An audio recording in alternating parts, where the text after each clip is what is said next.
Olá, amigos tricolores, estamos começando a última dividida de 2023, é isso aí. Nessa dividida aqui, trazendo algumas informações, pouquíssimas informações, afinal de contas, fim de ano, né? Fica todo mundo aí, jogadores, empresários, todo mundo viajando e pouco concentrados muitas vezes nas negociações. Quem fica mais ansioso pelas negociações de uma maneira geral são os dirigentes que ficam correndo atrás, né? É do clube adversário, quer tirar jogador dali, tirar jogador daqui, mas jogador e empresário a essa hora, só no telefone, fazendo os contatinhos, mas não estão muito preocupados com o que vai acontecer em 2024. Vai empurrando com a barriga. Quanto mais desejado é o jogador, mais ele empurra com a barriga e vai deixando lá pra frente, né? Mas é isso aí. Ainda assim, temos algumas informações aqui no canal, né?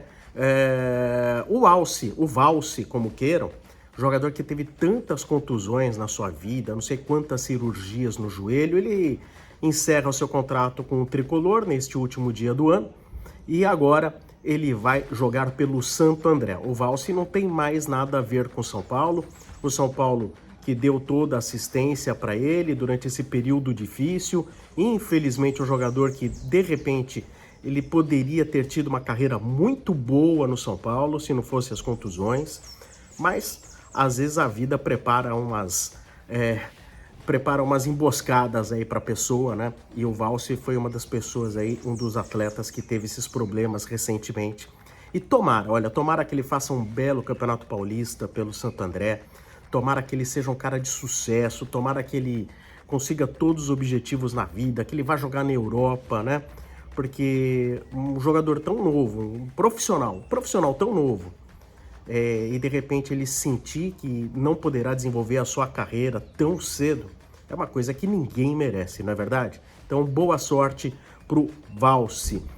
E no Flamengo, tá rolando lá um certo desencontro entre dirigentes e o Everton Ribeiro, né? Um deixando que o outro deixe para lá.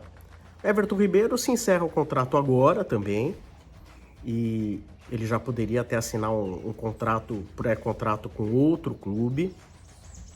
E sempre que se fala em Everton Ribeiro, muitos torcedores veem, puta, o Everton Ribeiro cairia bem no São Paulo, Olha, galera, a informação que eu tenho é o seguinte. Lógico que um jogador como Everton Ribeiro sempre esteve no radar do São Paulo. Lógico, você sempre fica assim, Everton Ribeiro, bom jogador. Bom meia, joga também ali por aquele lado, sem profundidade, mas articulando por aquele lado direito do campo. Mas o São Paulo não tem interesse agora em Everton Ribeiro, né? Quando você tá lá no meio do ano, que você não sabe se vai ter Rames e se vai ter Lucas, é óbvio que você fala, opa, Everton Ribeiro, fim do ano pode estar na praça, interessa. Mas agora não faria o menor sentido ter o Everton Ribeiro. Vamos lá. Jogadores que atuam por aquele lado. Vários. Se é para jogar pelo lado do campo, você hoje tem as opções do Rato, você tem as opções aí do Eric, que também chegou. Se é para jogar pelo meio, pela parte central, aí o São Paulo tem um monte de jogadores, né? Aí você tem Luciano, você tem o Lucas, você tem o Rames, tem o Galopo, hein? Olha o Galopo. O São Paulo tem Nestor, tudo bem, vai jogar só mais para frente, contusão séria. Mas também tem o Araújo e mais, de repente, jogador que pode chegar aí no ano que vem, quem sabe o Ferreirinha. Isso considerando um formato de jogo, né? Uma formação tática no 4-2-3-1, como é tradicional do Dorival Júnior. Se for ainda no 4-3-3, menos lugar ainda teria para o Everton Ribeiro. Então, é lógico, muita gente vai levantar essa bola agora, mas não faria o menor sentido o São Paulo ir atrás do Everton Ribeiro, né? Tava falando aí de jogadores que atuam pelo meio. Queria falar um pontinho aqui a respeito do Rames, né? Porque em entrevista recente, há alguns dias, dadas ao blog do São Paulo pelo Belmonte, ele negou que esteja o Rames em processo de rescisão com o São Paulo. Lógico, não há nenhum processo de rescisão, mas fiquemos atentos às palavras do Belmonte. O Rames quer ser titular. Vamos acompanhar no dia a dia. O Rames quer ser titular. Para bom entendedor, menos que meia palavra basta. Se o Rames não for titular no time do Dorival Júnior, fatalmente o Rames pedirá para sair. Pedirá para sair. E aí vai ficar aquela pressão sobre o Dorival Júnior, né?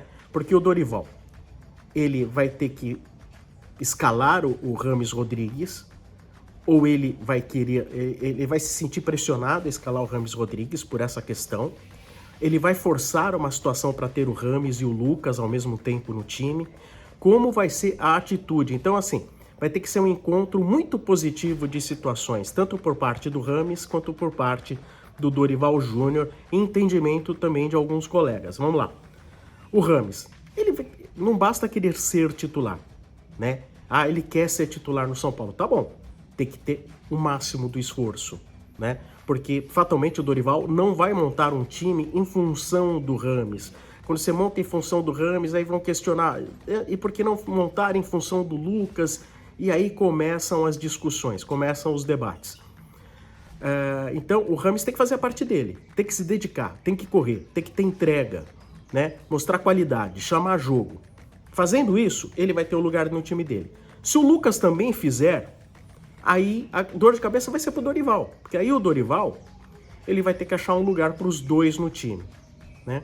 Se isso vai dar certo amanhã, se Lucas e Rames podem jogar juntos, eu não tenho a menor ideia. Minha suspeita é de que o Dorival tem temor por um sistema onde ele tenha que jogar com o Lucas e o Rames ao mesmo tempo.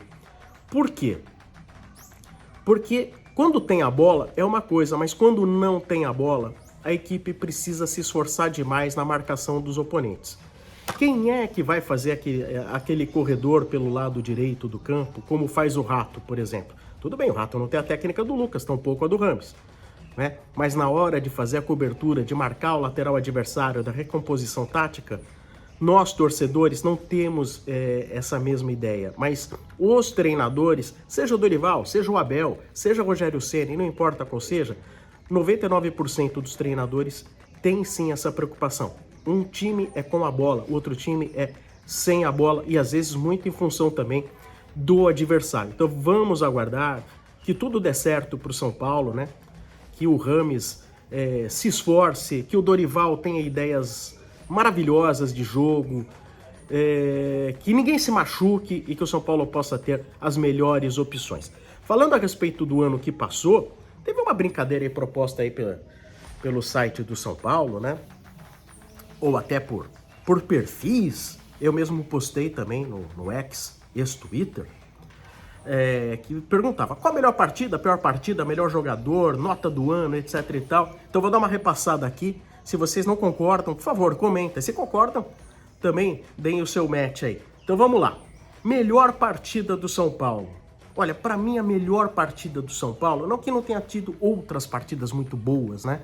Mas essa marcou demais, eu acho que foi São Paulo 2, Corinthians 0, no jogo da volta da Copa do Brasil. Tivemos outros grandes jogos, né? Contra o Flamengo no Maracanã, também pela Copa do Brasil, contra o Palmeiras na virada, né? Também pela Copa do Brasil.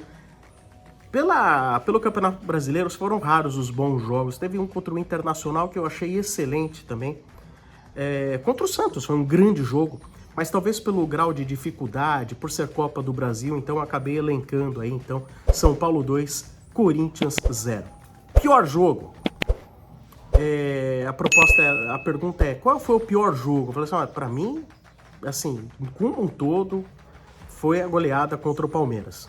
Palmeiras 5, São Paulo 0, uma vergonha. Aquilo ali foi uma coisa das mais vergonhosas. São placares que ficam marcados na história. O São Paulo não precisava ter passado por aquilo se tivesse jogado com vergonha na cara e com vontade. Mas às vezes o jogador tem muito desleixo, também méritos do adversário, mas o São Paulo simplesmente ele entrou para brincar, veio na esteira, viramos aquele jogo, podemos virar. Não, as coisas não são assim, não pode se desrespeitar um time forte como o do Palmeiras. Gol mais bonito, muitos gols bonitos, né?